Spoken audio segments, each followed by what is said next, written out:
যুক্তরাজ্যে 4 দিনের সফরকে সরকারি সফর বলা হলেও ব্রিটিশ প্রধানমন্ত্রী কিয়ার স্টারমার কেন সাক্ষাৎ দিলেন না সেই প্রশ্নের মুখোমুখি হতে হয়েছে প্রধান উপদেষ্টা ডক্টর মোহাম্মদ ইউনূসকে।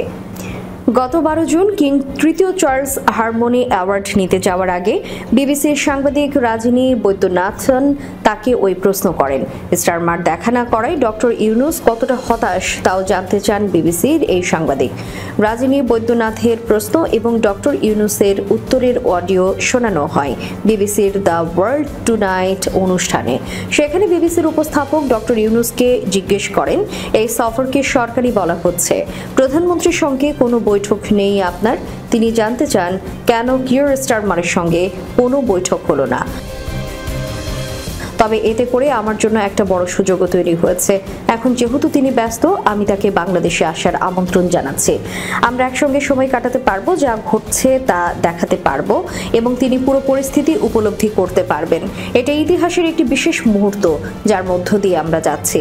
এরপর রাজিনী বৈদ্যনাথ প্রশ্ন করেন, আপনি বলছেন তিনি ব্যস্ত, কিন্তু আপনি বাংলাদেশের প্রধান উপদেষ্টা, আপনি তার রাজনৈতিক সমমর্যাদার ব্যক্তি।